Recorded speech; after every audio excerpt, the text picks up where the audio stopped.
And we are recording. Well, welcome everyone to our session today on creating and sustaining groups in Blackboard.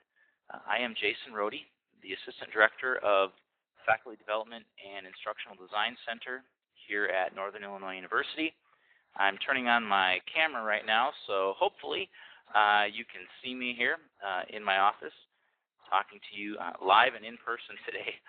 And this is we've done about a handful of these online sessions so far, and has seemed to have some really good reviews, and people seem to enjoy them. So we try to offer at least one online workshop now for faculty each month. And so this is one of those sessions. In fact, we have another one coming up in February talking about the Blackboard Safe Assign, another feature in Blackboard, and we've got a special session on that. So with that, I'm going to go ahead and turn off the video now for those of you that may be connecting on a connection perhaps it isn't quite high speed, and if you have a box still open in your window with my picture frozen, you can feel free to just close that.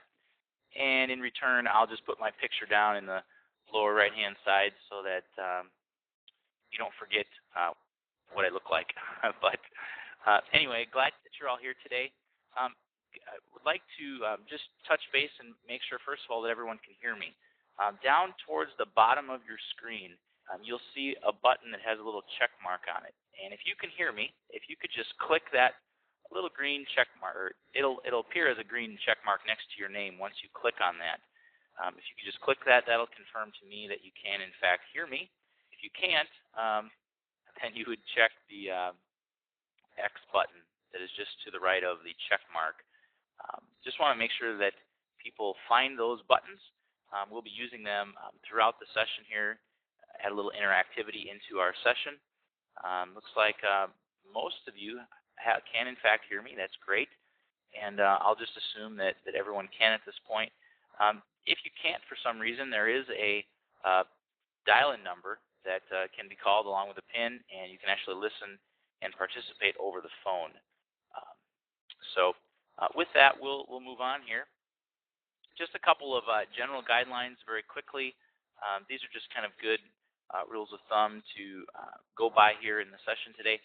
Today's session is going to be very interactive, so maybe you're at your desk right now, you could be eating lunch or whatever, that's fine, but certainly want to give you the opportunity and feel free at any point in time to ask questions or share comments with us. There's a couple ways you can do that. First and foremost is if you would like to have me pause, if you want me to stop and respond to a question, there is a little hand button that you'll see down. It's just to the right of that X button, down towards the bottom of your window. And clicking on that will raise your hand and will notify me that you would like to ask a question or share a comment. So feel free to do that at any point in time. Also, if you prefer to use the text chat area to ask questions or comments, you can feel free to post those there. I'll try to monitor that as we go through today's session, and we'll pause at different points throughout the session to take a peek at that. Certainly the raising of the hand will probably get my attention the quickest, but certainly feel free to use the text chat area as well. Especially if you're new to this Wimba Classroom tool that we're using to conduct our session today. Just to keep from getting lost perhaps in the session, refrain from clicking too many of the extra buttons until we give you instructions to do so. It may just help things out as we go along. And I must apologize in advance. I'm getting over a cold and trying to nurse my voice back to health. So if I sound like I'm talking in a tin can, that's probably why. So thank you for your understanding today. Well, with that, I have a couple questions here just to give me a sense of kind of your background and your abilities today as far as the technology goes to participate in our session. First of all, I'd like to know if you do have a microphone connected to your computer and that you've had a chance to properly configure it for today's session. If you haven't, that's fine. It certainly is not a requirement.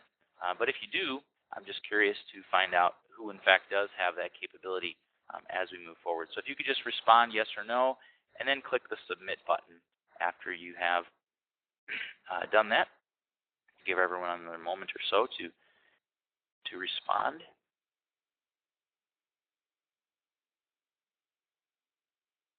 and I'll just go ahead and push out those results. So you can see it's really mixed.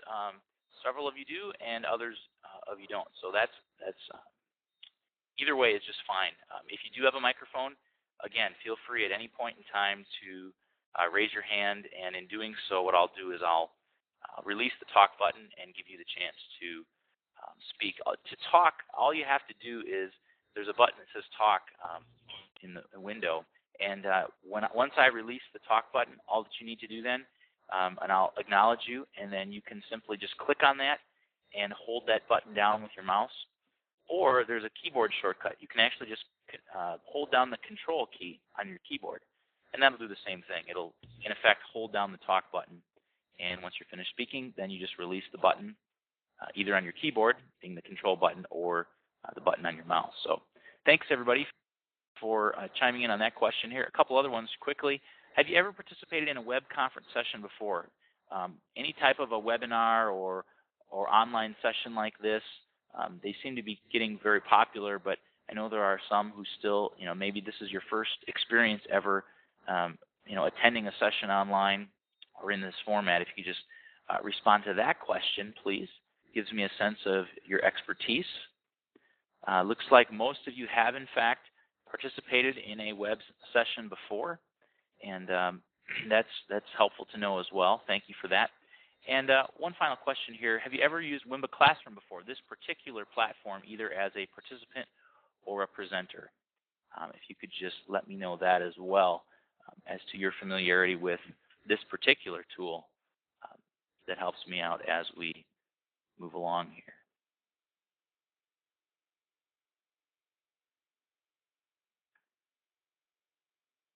And we'll just wait another moment or so.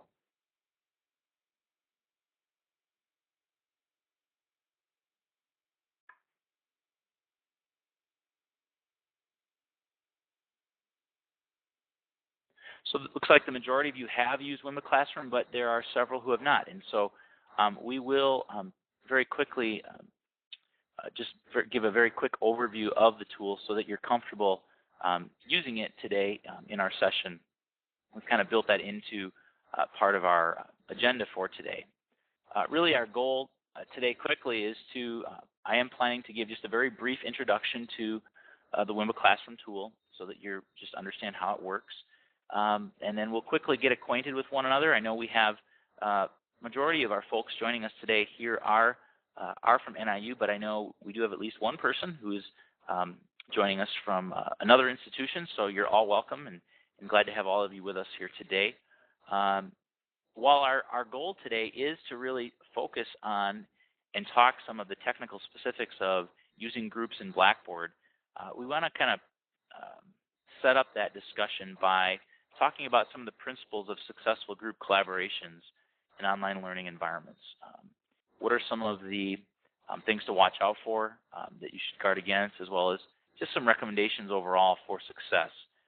So then it will actually go into Blackboard, and I'm actually going to walk through setting up the groups using the built-in tools in Blackboard, as well as mention a couple of advanced things you can do that aren't kind of just out of the box in Blackboard, but do allow you some additional functionality to extend beyond even the current group capabilities that you have in Blackboard. And show you some examples of a couple of courses and where groups have been set up in some different ways, so you can kind of see how some faculty are using groups. And along the way, provide some different recommendations for success. And certainly, we'll want to hear from all of you if you've had any experience, whether as a student being in a group or you've been using groups yourself, whether in a blended class or an online course. We certainly want to hear your recommendations as well for success using groups. So that's kind of our rough agenda for today. And at any point in time, we'll pause and answer questions. Very quickly, for those of you that haven't used Wimba Classroom before, I just want to highlight the interface very quickly.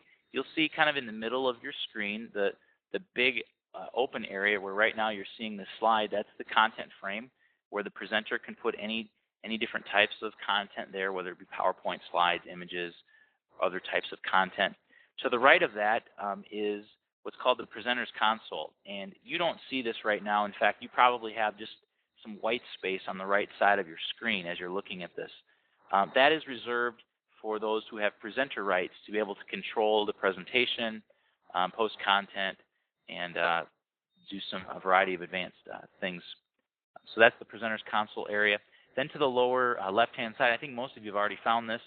It's the text chat frame. So this is the area where you can post text messages either to the entire class or to a particular person.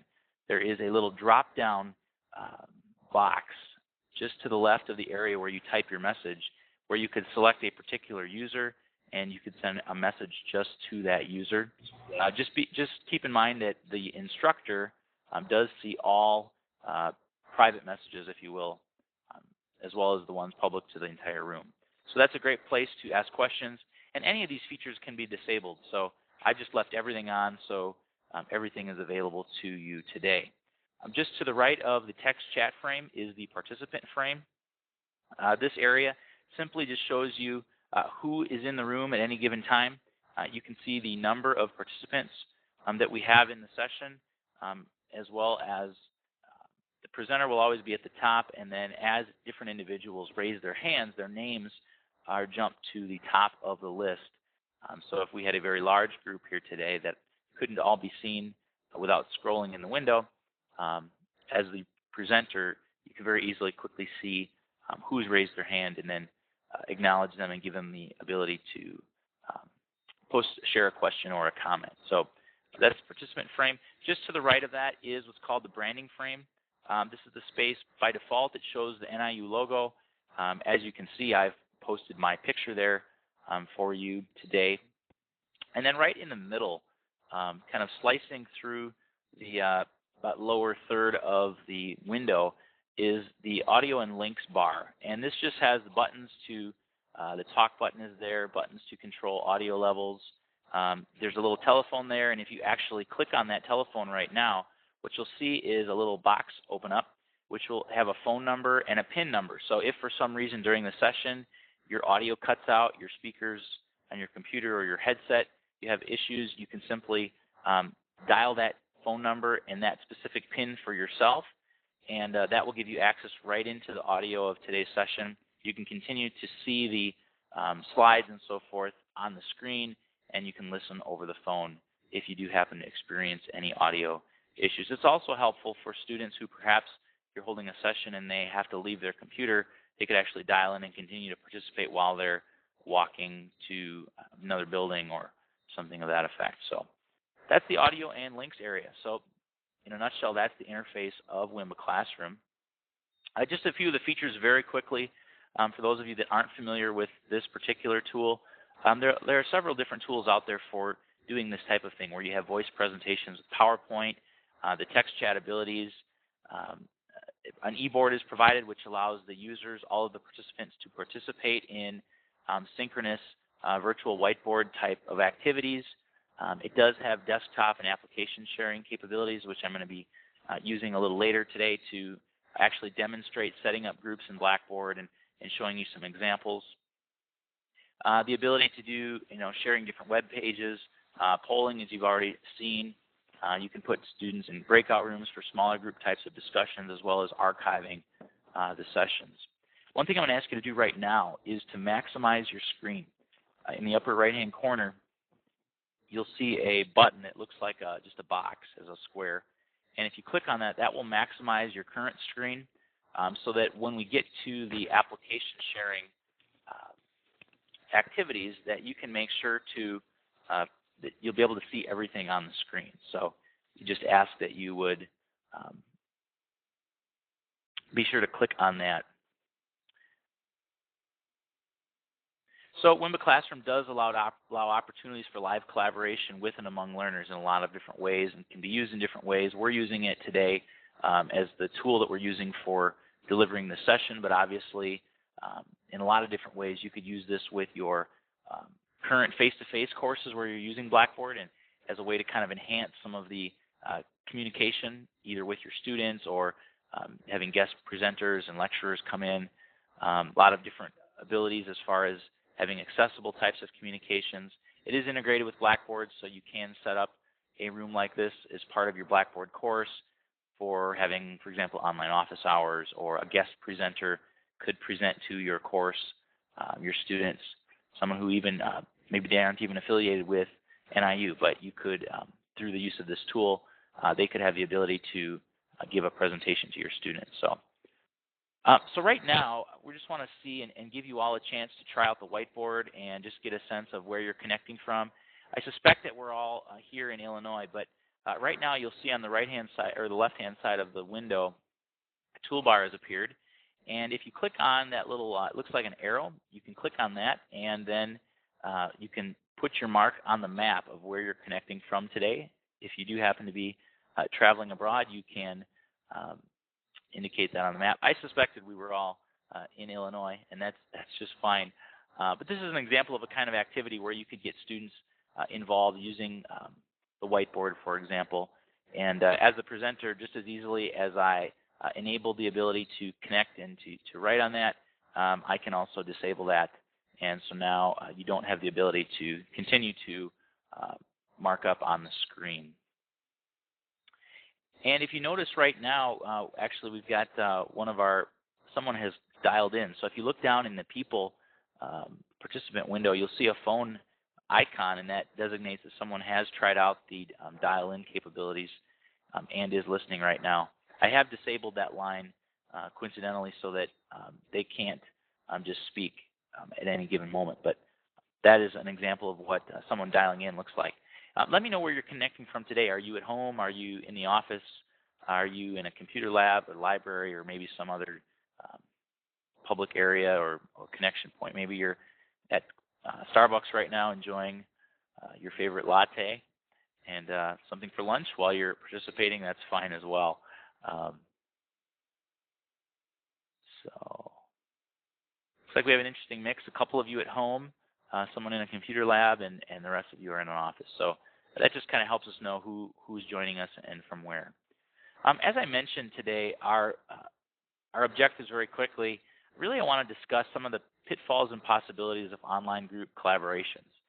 I think there certainly is some angst among both faculty and students when it comes to group work, and I want to kind of dig into that a little bit, and for all of us to discuss a little bit what are some of the great possibilities of using group collaborations, as well as some of the things we should guard against.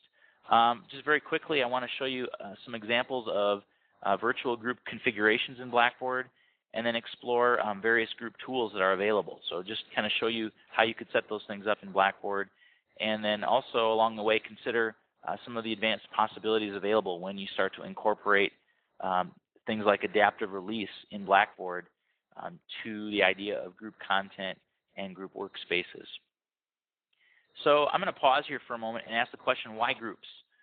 Why are they used in face-to-face classes? Why would you consider using them in an online setting? Why even this topic today? Why should we be talking about groups?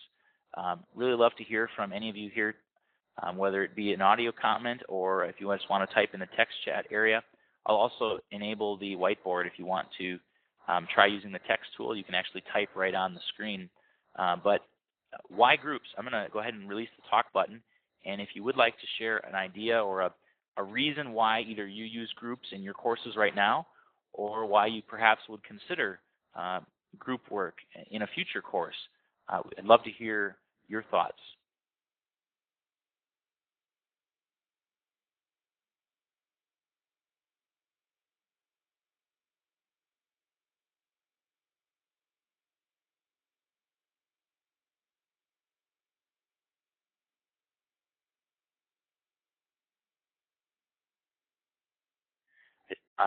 See a couple of great comments already in the chat area. Mike, you talked about that they allow formation of learning communities. And really, when you think about it, and obviously there's a whole spectrum of different flavors of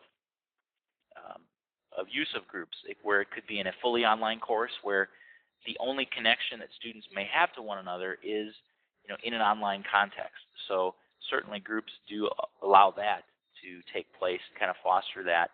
as well as in a face-to-face class where maybe you're using group work to kind of facilitate or to get them connecting outside of class.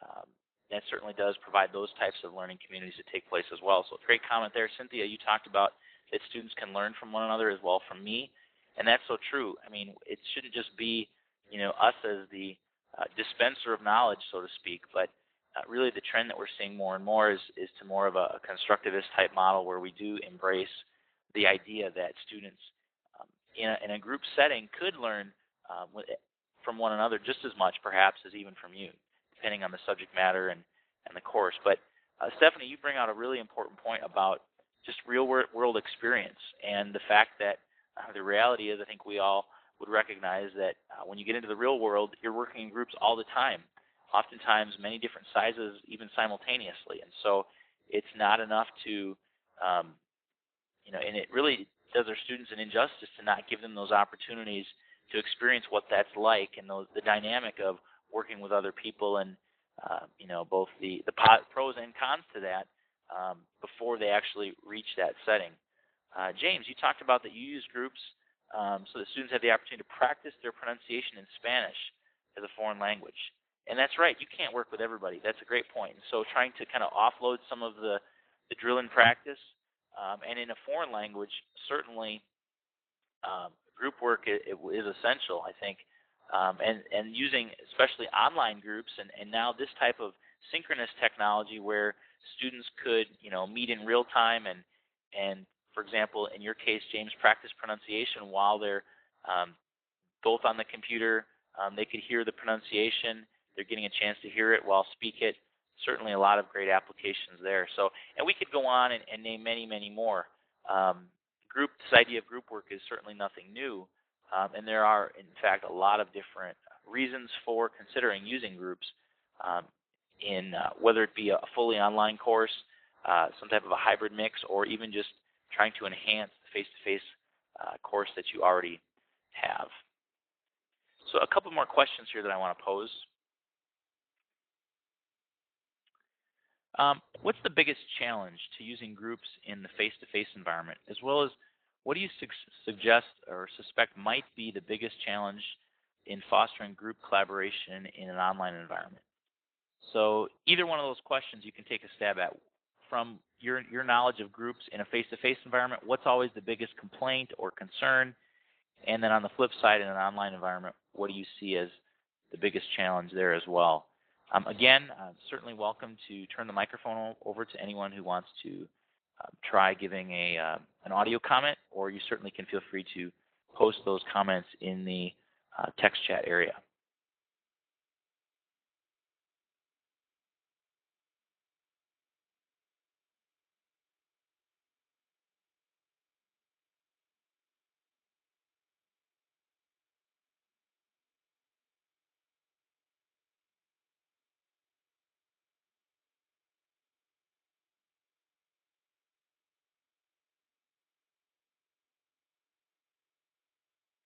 Stephanie and Patty, yeah, definitely the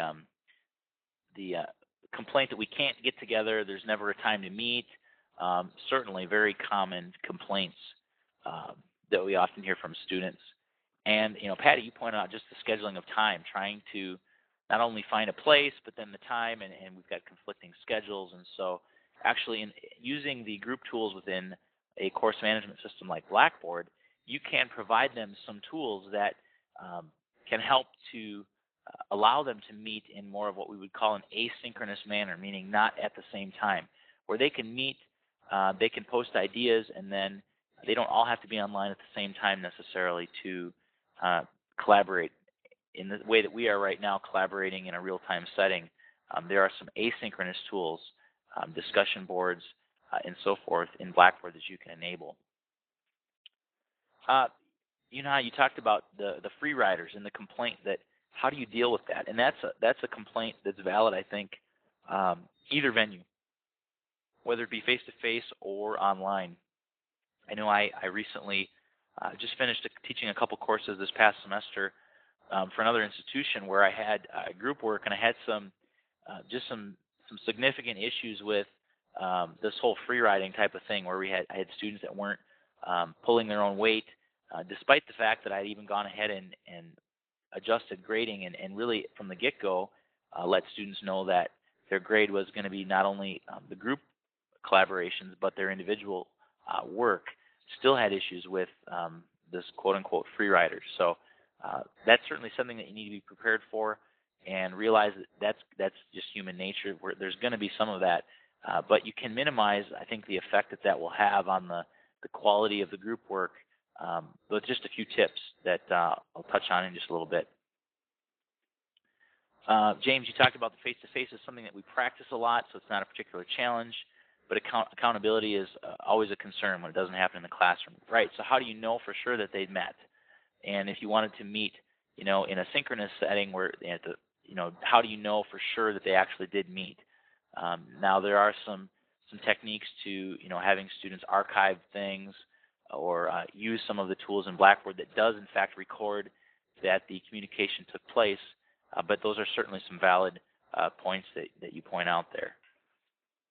Well, if anybody has any others, feel free to continue to type those in. I'm just going to move on from here.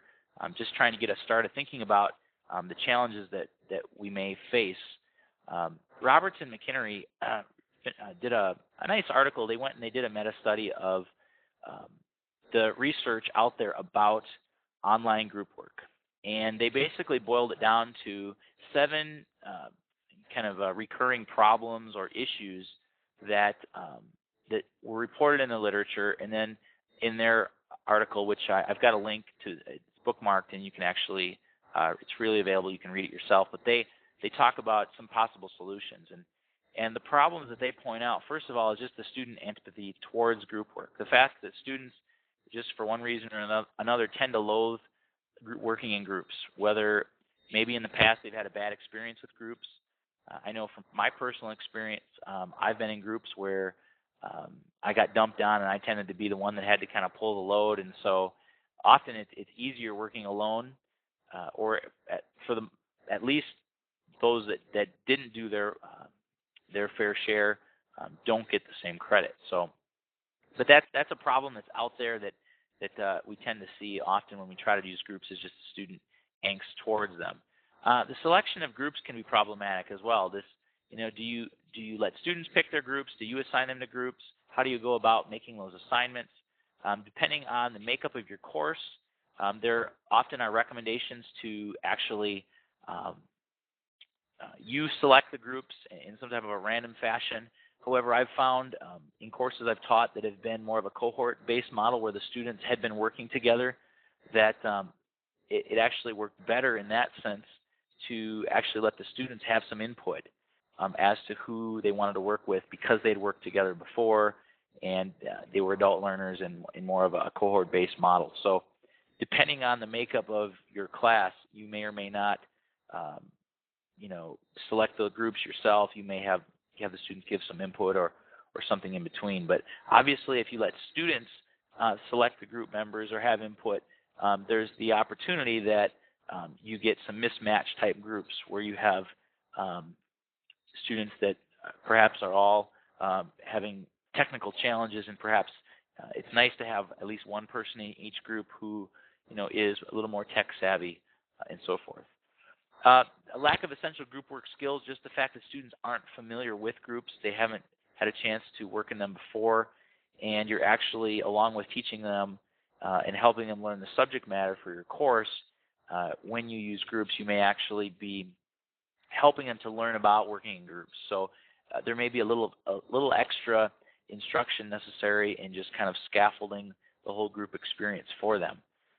Just being aware of the free rider, it's already been mentioned, but the fact that they do exist, and more likely than not, they will surface in any of your courses where you are using group work, and just be ready for that. Be aware for the fact that there may be possible inequalities of student abilities. So because you have students coming into your course with different experiences, different skill sets, in the groups themselves, you're going to have students with different mixes of skills. And so one of the recommendations, not only in the literature, but I've found from my own personal experience, is to try and lay out some clear roles for the students and say, okay, one person in the group is going to need to be, kind of the organizer. that kind of self-starter that gets the ball rolling. Someone needs to be the detailed person. Perhaps, if it is a group project where there's a lot of technical skills involved or specific steps that need to be followed, maybe there's a technical person that helps follow those. You may want to, kind of come up with particular group assignments or roles within the group. Something that you may also face is just the reality that there may be withdrawal of group members. You get the group set, and then as you move through the course, you get students who either drop the course or for one reason or another, you need to make a change, and so how do you deal with that? Again, those are some things just to keep in mind.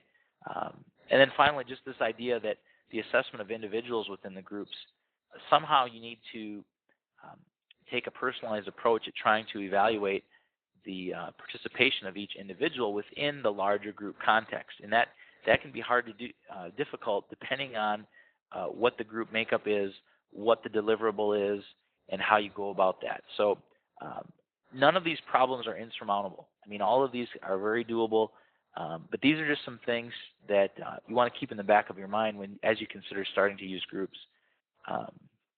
Because if you don't, at some point these are going to crop up, and then you're going to be wondering, well, what do I do? It's just helpful to know that these do exist. Kind of off the cuff, I'm curious, how many of you are already using groups in one shape or another, either in a face-to-face setting or online? If you could just click the check mark if you're already using groups, and if you're not, and you can just click the little X to the right. Just give me a sense of kind of your experience level using groups. Really, if you're familiar with using groups in a face-to-face setting, moving into the online context, a lot of similarities. It's just more of the technical setting it up and laying out some of the technical parameters. So it looks like most of you are familiar with using groups, and you have used them before. So you're already aware of these problems, and perhaps you can think of some others that might arise, but these are at least what Robertson and McKinnery came up with. So here are just a few recommendations before we jump into Blackboard and set up and walk through the process of setting up groups from a more of an organizational standpoint. I think it's really important that first and foremost you provide clear expectations for participation. And this includes anything from, as I mentioned earlier, the roles. So defining what are the expected roles and what are the roles that you see for your students, as well as rubrics for how you're going to evaluate them.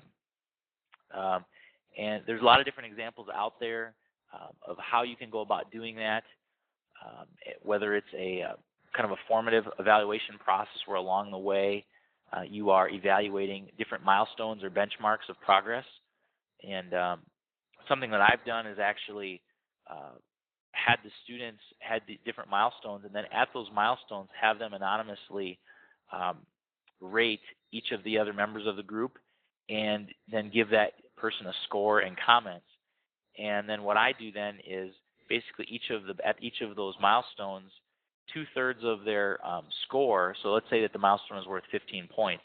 10 of those 15 points will be the product or the group collaboration that the group turns in at that milestone. And then the remaining 5 points is the average of the scores that the other members of the group gave for that member. So it does at least provide a little bit of equality there as far as trying to evaluate individual participation along with the entire group process. It's not perfect, and it is time intensive. So depending on the size of your course, you may or may not be able to take that kind of approach. But one way or the other, make sure you have clear roles and rubrics expectations. Something else that's really helpful is if you can have the group have an active role in setting expectations for the group work. So if you're going to be putting students into groups and having them work in that group throughout the rest of the course, maybe one of the first things you want them to do is actually to, and maybe this is part of the expectations for maybe the first milestone, is to come up with kind of a group charter, if you will, where maybe they come up with a name for their group. Maybe they come up with kind of the rules in which maybe there's a time frame in which, how frequently are they going to respond to one another, and what are they going to do if there's someone who isn't, pulling their own weight? Having them, maybe you set some benchmark expectations that apply to all the groups. Then beyond that, you give the groups an opportunity to add to that with their own recommendations or kind of set of guidelines, if you will, for how the group's going to operate. So if you can get the groups to buy in and agree to those expectations that they've set, it's much easier than later on in the course if you have to come in and intervene because they've had a say in what those expectations are for the course. So that's something. And then something else that I've found is if you have sequential progress checks rather than just a final deliverable, you'll often avoid any major issues. This, where one student isn't pulling their own weight type of a thing. If at different points they have to have like a progress check where you check in how they're doing and you're giving them some feedback, that will help the group stay on task. And if someone is not pulling their own weight, it gives them a chance to correct and to get back involved throughout the course. So again, be prepared for the free riders, and in advance, just kind of be thinking of what you'll do when you come across situations like that, because believe it or not, they will arise. And something else is watch the size of your group. Now, groups can definitely either be too large or too small. If you have groups that are too small, first of all, you could run the risk of just overloading them with, depending on the scope of the project that you have them doing as groups. If it's, for example, maybe it's just the example that was given earlier of where students are working together on pronunciation for Spanish, for example. That might be, the group work might just be that weekly dialogue. And so, a group of 2 will be fine. However, what happens if one of those students drops the course? Then you need to, be prepared to reassign them to a different group or that type of thing. Groups can also be too big, if there isn't enough work, so to speak, for all of the members, and you get those that seem to be bored or not engaged. You don't want that either. So just be thinking about the overall size of your groups. In the literature, recommendations anywhere from 4 to 6 seems to be what people recommend, and that's the sizes I've stuck with. Others of you, maybe you've tried groups of different sizes, but I tend to find that 4 to 6 member size does seem to work pretty well. It gives you some wiggle room, so if you do lose a member due to dropping the course or whatever, the group can still function. And if you have to at some point realign groups, you have that option as well. Groups also, and recommendation here is to, again, make sure you're assessing both individual and collective efforts. Take a look at and make sure that however you're going to evaluate their progress, that you do take into account both their individual work as well as kind of that overall final group deliverable. And provide different self, peer, and group assessment techniques, whether it's, like I said, in Blackboard, you can set up an assessment, basically a test where they each complete it, and something as simple as, there are different questions where the first question is they type in the last name of the first person in the group, and then rate them on a score, maybe a 5-point scale, something like that, and then they give you some comments. You can use a test in Blackboard, that's how I've done it in the past, to collect that anonymous feedback from the different group members about their groups and that progress, and then you can factor that in as you're assigning scores and feedback. So let's, and I guess before I go into the setup in Blackboard, let me just pause here. Maybe there are some other recommendations before we jump into Blackboard and actually walk through how do you set this up in Blackboard, what are the options in Blackboard. Any general recommendations that any of you have as far as something I neglected to mention, some recommendations for successful group work, whether it be online or in the face-to-face classroom. Again, I'm just going to go ahead and release the talk button, and anyone that wants to share, you can feel free to raise your hand or type in the text box.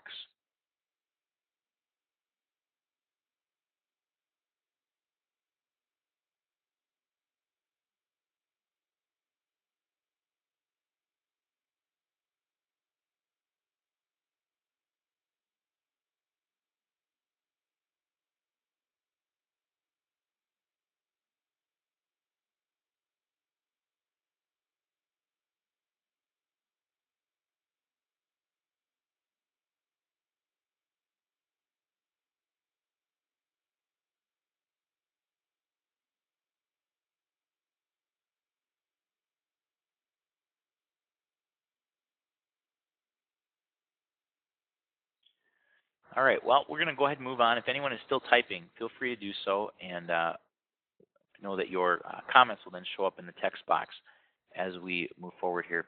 What I'd like to do for the remaining 20 minutes or so that we have is just take a look in Blackboard. I'd like to show you, first of all, just a couple of examples of how you can set up groups. One is a template course that a colleague of mine has taught, and we've removed all of the students, but he's given us permission to kind of use it as a sample online course. The second is a course that I taught this past fall, and I actually I had a very extensive lot of group work, and took kind of a different spin on using Blackboard for groups, and just kind of point those out and then actually show you step by step how you set up groups in Blackboard, so that you have that reference point as to how do I just get started setting up groups and giving them some of the different tools that are available. And as we go along, certainly feel free to ask questions. But I want to make sure to show you how to create groups, how you add members to the groups, and then how you can set up the different settings and enable the different tools that are available out of the box in Blackboard for groups. So with that, I'm going to hop into application sharing. It'll just take me a moment here to turn this on. And again, if you haven't already maximized your browser, if you could just make sure to do that, that's going to be very helpful here as we get started. In just a moment, you're going to see in the content area, you should see my desktop. Actually, you should see Blackboard as I'm logged into Blackboard. And if you can see my screen all right, if you could go ahead and again check the little check mark button, just click on that just to let me know that you can in fact see my window, and you should see Blackboard at the moment. And looks like all of you can, so very good. In Wimba Classroom, if you want to remove your check mark, you can just click the check mark button again, and that will clear it. And so I'll let you go ahead and give that a try. Otherwise, as the presenter, I can clear it as well. But so I'm logged into Blackboard, and I'm going to go into this sample online course that I mentioned just a moment ago. And this was a fully online course in which my colleague, he used Teams. And this was actually a large course. He had actually, I think he had over 50 students. And so what he did is he had a Teams area. He broke the students into teams, and this is an example of what that team space looks like. And he assigned them the names, and it was a course on public health and ethics, and so they were looking at different ethical dilemmas. And so what he did is he broke them into teams, and inside of the team area, when you clicked on that, each of the teams, he enabled a group discussion board, the collaboration, which is Blackboard does offer out of the box a couple of synchronous collaboration tools for students. One is a chat, which is just a simple text chat similar to like a instant messaging type of application. The other is what's called the virtual classroom, and it's Blackboard's kind of out of the box synchronous tool similar to a Wimba classroom, but it doesn't have the audio or video capabilities, so students don't often use it. And now that this Wimba classroom is available in Blackboard, if you wanted to set up a room like this for each group to actually use for group discussions or whatever, you now can do that, and you can restrict access to only those group members. Excuse me. There also is a group file exchange area that you can enable. And what this does is it's like a group hard drive within Blackboard, so to speak, where the different members can add files, and then they can share different files. So if they're working on different pieces of a project, they can just kind of have all of them stored here in this file exchange area. The group discussion board is just that. It is a discussion board area that is set up so the students can have asynchronous discussion, just like the whole class discussion in Blackboard, but it's very defined. Only those members of that group or team can access it. Then there is the ability to send email. And so because there are no students in this course, no one else is listed here, but the students within the group can very easily send an email to the other members of the team. And so this is helpful, especially if you have students that haven't, they haven't worked with one another before, they're not acquainted, they don't have one another's email addresses and so forth. They can do that right from within their team space in Blackboard. Something else that Dan did is he actually set up in a collaboration button, and there he put links to some of the different, he set up different Wimba classrooms for different teams. Here you can see a listing of all of the different rooms. Each of these are separate rooms. Each is only for that particular team to have access to.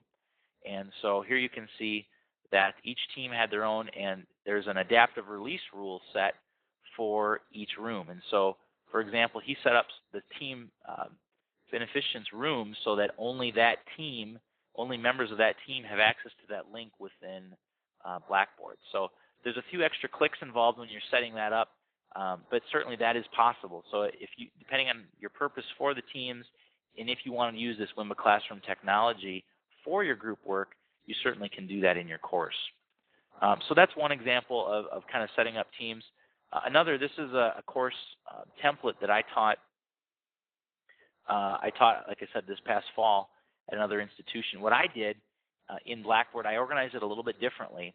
I had a projects button in an area. There were two projects. One was a personal project, and one was a group project. And this was, in fact, this was a course it was an educational technology course for licensed teachers, and it was a graduate level course where they were supposed to, as a team, develop a professional productivity project for the other teachers at their school. And so you're broken into teams, and I laid out in a folder for them not only a detailed case study project where I walked them through an overview of the project. I gave them each milestone. They had not only individual things that they needed to do. For example, milestone 2 here, I listed individually what they needed to do, and then collaboratively as a team also what they needed to do for that milestone. So it was very detailed as to what they needed to do at the different junctures. There were assignments set up for each milestone where they would go when they were ready to turn that in. They would click on that, and it was actually a link to the assessment that they would complete. The link here says it's missing because it was an export from another Blackboard course, but you get the idea that they went and at different junctures they completed different components of the project. And then inside of the that was in the projects button. I made a separate button called Teams. This was a separate content area, and because I wasn't using only the Blackboard built-in group tools, I set up a folder for each team, and then inside of that folder, they used not only the built-in Blackboard tools that we looked at, the discussion board, email, and file exchange, but I also set up a wiki for the team and a blog for the team. And these were additional items that using adaptive release set so only these members could have access to it. It wasn't built-in part of Blackboard, but I made it available to them. I was able to do it by creating the folders for the different teams, then using the adaptive release rules to set that up. So Cynthia, I see that you asked the question, are they able to enter the email they actually use or the Z email? By default, Cynthia, the way NIU's Blackboard system is set up, it will go to their official ZID email. Currently, if students, they can't change that in Blackboard. I mean, because it's their official email where all of their other correspondence goes, financial aid, registration records, and so forth, that's where that email that they send from Blackboard is going to go to. So sooner or later, the students do need to get in the habit of checking that email for their official course email that they do receive. So great question. And anyone else, feel free to type questions in as we go along there. But there's an example of how I set up, I used groups and teams here in another course. So with that, let's jump into a training course, one of our courses that's empty. So out of the box, if you have a new Blackboard course at NIU, this is what it looks like. And so what we want to do is set up groups, add members to the groups, and then go ahead and talk about some of the tools. So So to do that, to create groups, you go to the control panel, and inside the control panel, you'll notice that there's a user management box up here in the upper right-hand side. The setting up groups in Blackboard, it's a two-step process. First, you create the groups, and then you add users to the groups and give them the different capabilities. So what we're going to do is first of all, you go to this Manage Groups button. And really, this is where you do both of those steps. So the first thing we're going to do is add the group. So I'm just going to call this Group 1. And in the description, something that I recommend, and I've gotten in the habit of, is I put the names of the students that I'm going to assign to this group in this text description area. Not because in doing so I'm assigning them to the group at this point, but it's showing me in particular that I have these students assigned to this group. So if at some point in the future, as I'm looking at the long list of groups that I have, I can see very quickly who I have assigned to the groups. So here's where I put their names in. And then under Group Options, you might have to scroll down a tad on your screen to see this, all of this here. But under Group Options, these are the 4 things out of the box that you can enable. A group discussion board, which will give them the opportunity to post questions and comments with one another asynchronously. The virtual classroom, you can enable that, and again, that's those built-in tools that Blackboard offers for them. Group file exchange, which is the kind of that group hard drive I mentioned, and then group email. Group availability is whether or not you want students to see, once you've added them to a group, whether or not they are in fact a member of the group. So typically you want to leave this checked yes, and by default, if you're not sure which of these options to give students, you can just check them all. And if they don't tend to use a tool, that's fine. So there's Group 1, and I'm just going to go ahead and add a second group just for the sake of illustration so you can see that. And we'll say this is John Doe and Jim and Mary.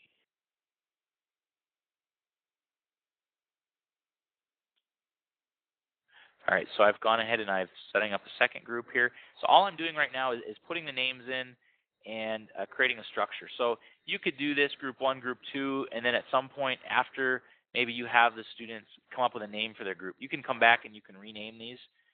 Notice that now right now I'm still in the control panel.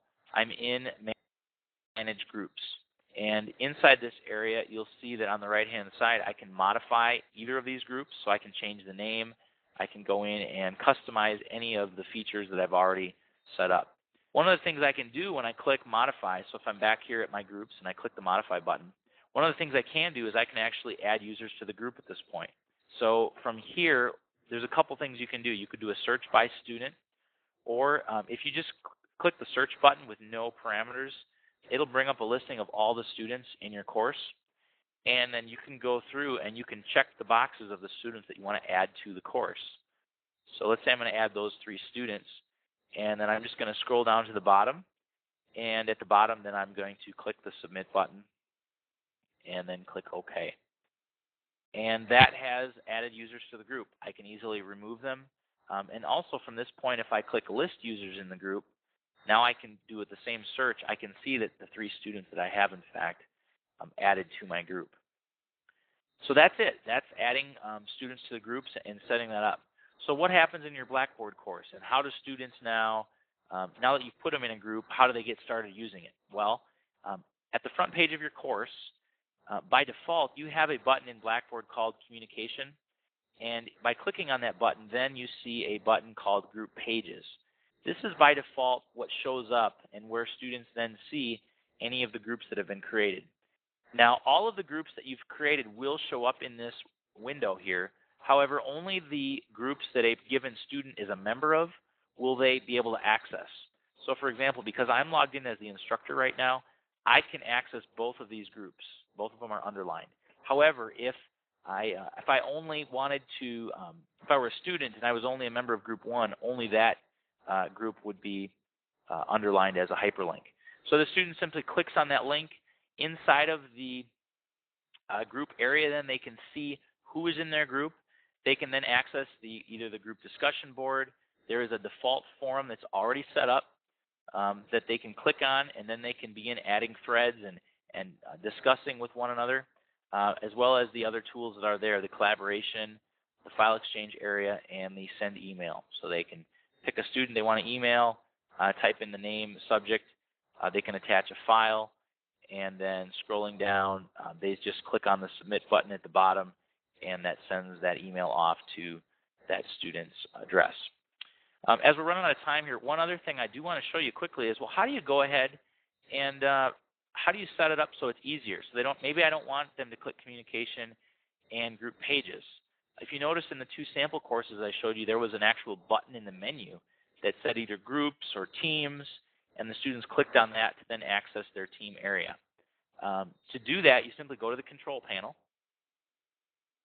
And in the control panel, lower right, left-hand side, and again, you may have to scroll to see this, there is a link called Manage Course Menu. And when you click on that, this brings up a listing of all of the buttons, basically, that you currently have in your course. And what you can do is you can add what's called a tool link. The Groups tool in Blackboard is just that. It's a tool, and you can link to any tool in the course menu. So what we're going to do is I'm going to select the Groups tool, and what I want to do is I could call it, I could let the button be named Groups, or I could rename it. For example, maybe I'm going to refer to these as Teams, and then I click Submit and OK. And then at the bottom of my window now, I see that now I have a Teams button, and I can reorder it. Maybe I want to make it number 6 in my list of tools that I have here. Let me try one more time here. There we go. And so now it's moved up to number 6. And if I go out to the front page of my course, now there is a button, a link called Teams. Clicking on that, now I have access to these group areas. So that's, in a nutshell, that's all there is to actually setting up groups in Blackboard initially for your group work, your projects, and so forth. There are some advanced things you can do. For example, if at some point you want to set up like a Wimba classroom for each group, that's something that it's a little bit advanced. We do have information on how to do that, and we can walk you through that. You can shoot me an email or give me a call. I'd be happy to walk you through that. There's a few extra steps involved, but certainly is very easy to set up in your course.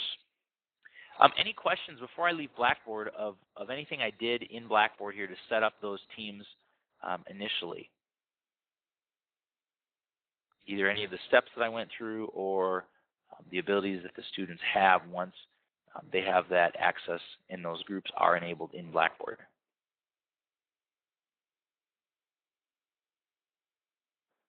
All right, well, I'm going to go ahead and we'll leave the application sharing here. And we'll pop back to our presentation.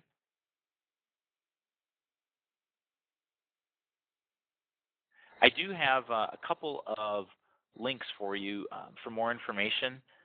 If you're interested in that article that I referenced, I do have a link here to my Cite You Like library of articles and research that I find where I bookmark different things I come across. And I do have the link, that first link that you see is to my library of articles about groups and online group work.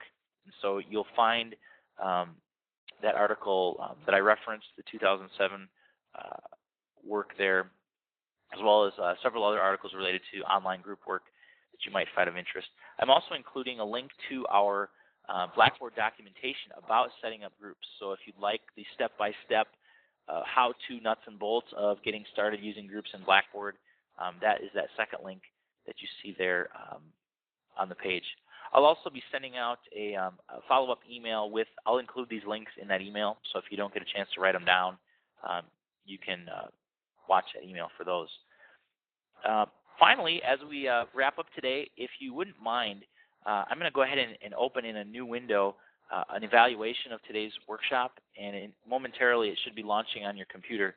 Before you leave today, if you could just quickly complete this and just give us some feedback about the session, it really help us out as we plan future sessions. So if you could just complete that, and with that, that brings our session today to a close. Thank you for coming, And as soon as you complete the evaluation, you're welcome to take off. I will be sending out a follow-up email with the link to the archive of today's session, and those links that I mentioned will be included there. I'll be in the room for a few more minutes, so if anyone has any follow-up questions or comments, you can feel free to message me or ask those in the room. So thanks so much, everybody, for coming. Hope you have a wonderful day.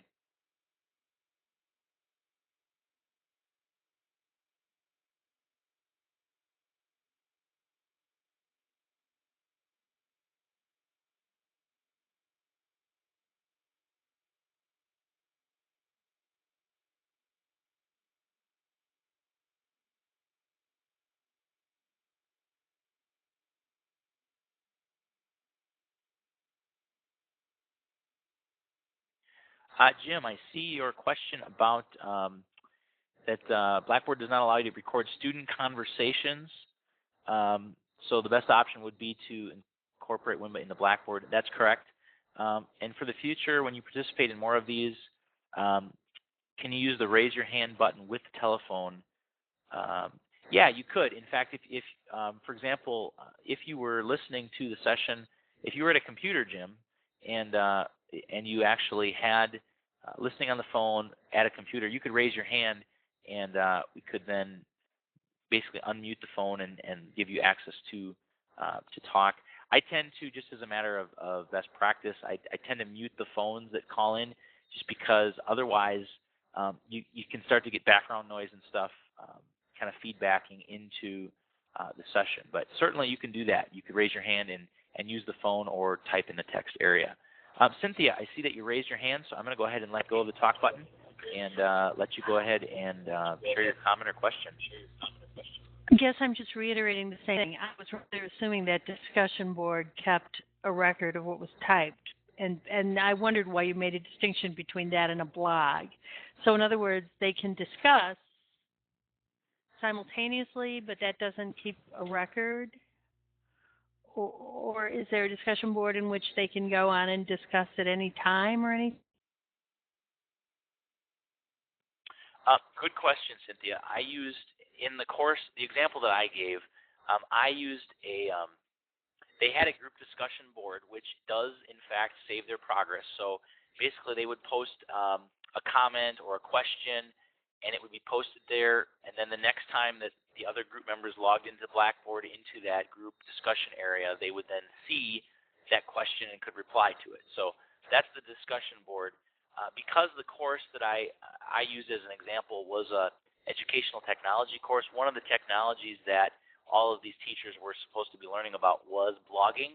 And so in addition to a group discussion board, they had a group blog, and it was actually outside of Blackboard, but it was a place where they could communicate with one another, and it was just another option for them. So it was just another thing I had set up for them. I really wouldn't have had to. And in fact, I've done a lot of courses where all I've used are just those built-in tools that Blackboard offers you. The discussion board is a great way for those group members to discuss with one another, and it does save all of their progress. So what's really nice is you can then go into any group and you can see how active they've been and who's been participating and when. And so it's the group discussion board is a great tool. If you're using groups, whether you teach face-to-face or online, I'd recommend setting up, if you're using groups, set up the group tool and allow them that group discussion board. Just gives them another way to communicate with one another, and you have the record that they did so, because it is archived there. So great question, and feel free to, any more questions, just let me know. But great, I'm glad to see that answers your question.